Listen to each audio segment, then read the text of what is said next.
जय हिंद दोस्तों, स्वागत है आपका आपके अपने यूट्यूब चैनल में। दोस्तों, इस वीडियो में हम बात करने वाले हैं क्लास 10th साइंस 2024 के बारे में। यानी जितने बच्चे आज पेपर देकर आए हैं और जिनका पेपर कोड 824 आई के था, जिनका पेपर कोड 824 आई के था, वे इस वीडियो को फुल वॉच करेंगे और सॉल्यूशन के साथ। यानी कि इसमें मैंने आपको 20 बहुविकल्पी का आंसर बताया है और आप मिला लेंगे और आप बताएंगे कि आपके कितने आंसर सही थे। तो चलिए शुरू करते हैं 824 आई के पेपर का सॉल्यूशन। ठीक है, इसे हम प्रश्नों से हल करना स्टार्ट करेंगे। देखिए, पहला प्रश्न है, यहाँ पे खंड अ का उपभाग 1 है, बहुविकल्पी प्रश्न। पहला प्रश्न है कि अवतल दर्पण के सम्मुख ध्रुव और फोकस के बीच रखी वस्तु का प्रतिबिंब बनता है। तो मैं आपको बता दूं कि अवतल दर्पण के सम्मुख जब ध्रुव और फोकस के बीच जो आप वस्तु रखते हैं तो उसका प्रतिबिंब दर्पण के दूसरे साइड बनता है। ठीक है, यानी कि यहाँ पे आपका अवतल दर्पण हो गया और यहाँ पे आपने वस्तु को रखा फोकस और पोल के बीच में। फोकस यहाँ पे पोल के बीच में, तो कहाँ बनेगा? इधर बनेगा, दर्पण के इस साइड बनेगा और बड़ा और आभासी बनेगा। यानी कि दूसरा वाला आपका ऑप्शन क्या है? सही है, बी वाला, कि सीधा भी बनेगा, आभासी भी बनेगा और बड़ा भी बनेगा। ठीक है, तो बी वाला ऑप्शन इसमें क्या है? करेक्ट है। आप लोग कमेंट करके बताएंगे कि आपके कितने आंसर सही थे।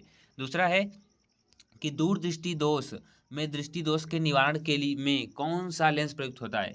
यानी दूरदृष्टि दोष में निवारण के लिए कौन सा लेंस प्रयुक्त होता है? तो देखिए, दूर यानी ऊ की आवृत्ति यानी उत्तल लेंस। कौन सा लेंस? उत्तल लेंस, क्योंकि दूरदृष्टि दोष में उत्तल लेंस का प्रयोग किया जाता है। आपने पढ़ा भी होगा। ठीक है, और इस क्वेश्चन को मैंने अभी कल ही करवाया था, अभी कल ही मेरा वीडियो पढ़ा है, आप जाके देख सकते हैं कि ऐसे टाइप के क्वेश्चन मैंने कल ही कराए थे और बिल्कुल डिक्टो एग्जाम में आ भी गया। ठीक है, देखिए दूसरा क्वेश्चन है, तीसरा क्वेश्चन है कि एक लेंस से 0.2 मीटर दूर रखी वस्तु के आभासी प्रतिबिंब का आवर्धन 0.5 है। यह लेंस कैसा होगा? 1 मीटर फोकस दूरी का अवतल लेंस होगा कि 0.2 मीटर फोकस दूरी का अवतल लेंस होगा कि 0.1 मीटर फोकस दूरी का अवतल लेंस की 0.2 मीटर फोकस दूरी का अवतल लेंस। तो इसमें जो बच्चे ने टिक किया है 0.2 मीटर फोकस दूरी का अवतल लेंस, वो बिल्कुल राइट ऑप्शन है।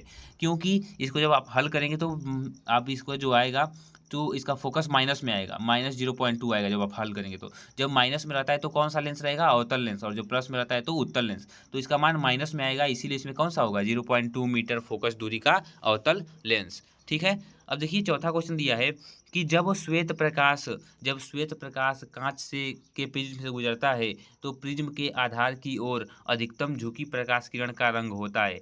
यानी बोला है कि एक प्रिज्म है, प्रिज्म से जब प्रकाश का किरण गुजरता है तो सबसे अधिक झुका हुआ कलर कौन सा होता है? बोला है कि अधिकतम झुकी प्रकाश की किरण कौन होती है, यानी आधार से है वो झुकी कौन सी होती है? तो बैगनी रंग। कौन सा? बैगनी। क्योंकि जो बैगनी होता है उसका सबसे ज़्यादा क्या होता है, मतलब कि उसकी तरंगदैर्घ्य कम होती है, इसीलिए वो झुक जाती है। तो बैगनी रंग इसमें क्या होगा? राइट ऑप्शन होगा। पांचवा क्वेश्चन आपका दिया है कि R1 व R2 प्रतिरोध के तार समांतर क्रम में जोड़े जाते हैं, इनका तुल्य प्रतिरोध होगा। तो इनका तुल्य प्रतिरोध क्या होगा? सी वाला ऑप्शन सही होगा, R1 इंटू R2 बटा R1 प्लस R2। ठीक है, इनका तुल्य प्रतिरोध क्या होगा? ये वाला ऑप्शन सही है। छठवां दिया है कि बिजली के बल्ब का फिलामेंट बना होता है, जो बिजली का बल्ब का फिलामेंट होता है क्या? नाइक्रोम का। तो इसका प्रेस में, जो प्रेस आप जानते हैं विद्युत प्रेस बोलते हैं आप, जिससे आप कपड़ों को इस्त्री करते हैं, तो नाइक्रोम का इसमें होता है। लोहे का कहाँ होता है? लोहे का आप जानते ही हैं, कॉन्सनट्रेंट का क्या होता है? ये भी आप जानते हैं। तो इसमें कौन सा राइट ऑप्शन है? टंगस्टन का, क्योंकि बल्ब में टंगस्टन का उपयोग किया जाता है। टंगस्टन का जो फिलामेंट होता है वो होता है। ठीक है, सातवां क्वेश्चन दिया है कि वैद्युत सेल में रूपांतरण होता है। तो रासायनिक ऊर्जा का वैद्युत ऊर्जा में, आप जानते होंगे कि वैद्युत सेल में रासायनिक ऊर्जा के द्वारा क्या होता है? वैद्युत ऊर्जा का निर्माण होता है। ठीक है, अब दिया है आठवां क्वेश्चन आपका कि रासायनिक अभिक्रिया FeCl3 plus H2O plus Y 2FCl2 H2SO4 plus 2HCl बना रही है। तो जब इसमें SO4 दिया ही नहीं है, इसमें SO4 आ रहा है, तो यहाँ पे SO4 वाला ऑप्शन क्या हो जाएगा? सही हो जाएगा, यानी सी वाला ऑप्शन बिल्कुल करेक्ट हो जाएगा। नौवां है कि निम्नलिखित में से कौन सा अम्लीय लवण है? कौन सा अम्लीय लवण, यानी कि अम्ल भी है उसमें और लवण भी है। तो NaHSO4 क्या है? अम्लीय लवण है। NaCl आप कहेंगे तो ये अम्लीय लवण नहीं है। जो NaHSO4 है वो क्या है? अम्लीय लवण है।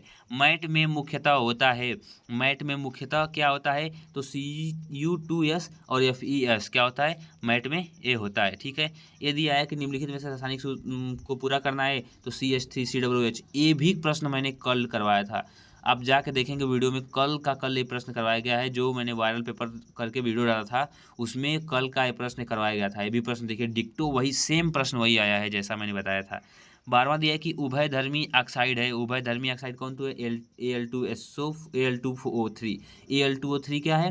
Al2O3 क्या है, उभयधर्मी ऑक्साइड है। और इस पेपर जो पेपर सेट है ये भी काफ़ी आसान है, ठीक है। प्रोपेन का रासायनिक सूत्र है प्रोपेन का, तो मेथ एथ प्रोप, 3 कार्बन रहेंगे प्रोपेन है तो, और कार्बन अब हाइड्रोजन 8 रहेंगे, यानी कि प्रोपेन का रासायनिक सूत्र क्या है, C3H8, ठीक है।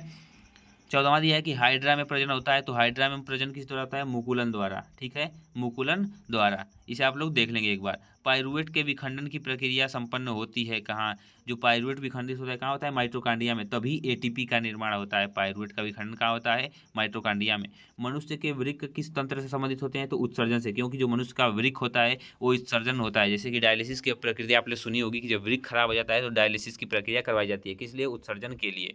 तो इसमें उत्सर्जन राइट ऑप्शन होगा। 17वां है कि मेंडल ने प्रारंभिक शिक्षा प्राप्त की थी कहाँ पे, मंदिर में कि गुरुकुल में कि स्कूल में कि गिरजाघर में।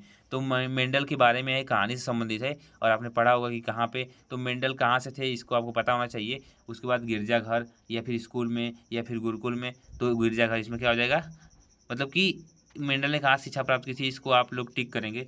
एक सस्पेंस में लग रहा है क्वेश्चन, लेकिन इसमें डी वाला ऑप्शन क्या है, मैं करेक्ट कर रहा हूँ, आप कमेंट करके बताएंगे कौन सा सही है।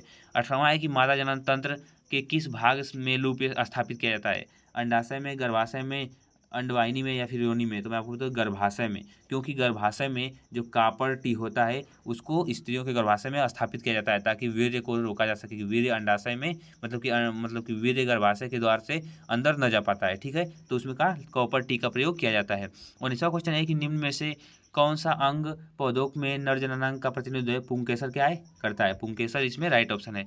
20वां है कि निम्नलिखित में से कौन पर्यावरण मित्र व्यवहार कहलाते हैं, बाजार जाते समय खरीदे गए सामान को रखने के लिए थैला ले जाना, अनावश्यक ऊर्जा खर्च, बचाने वाले लाइटों एवं पंखों का स्विच बंद करना, ये सही है।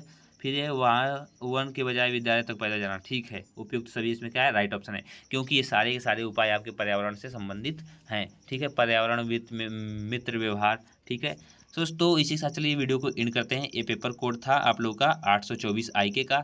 आई होप आप लोगों को बिल्कुल क्लियर समझ में आया होगा, क्योंकि मैंने सारे के सारे बहुविकल्पी हल करवा दिए, और हल करवा भी दिए, और जिस बच्चे का ये पेपर सेट है उसने भी पूरे के पूरे बहुविकल्पी सही किए हैं। और आपने कितने सही किए हैं आप कमेंट करके बताएंगे, ठीक है। और ईमानदारी से बिल्कुल आप पेपर देंगे। दोस्तों thank you and bye bye, take care of yourself, मिलते हैं नेक्स्ट वीडियो में पढ़ाई वीडियो।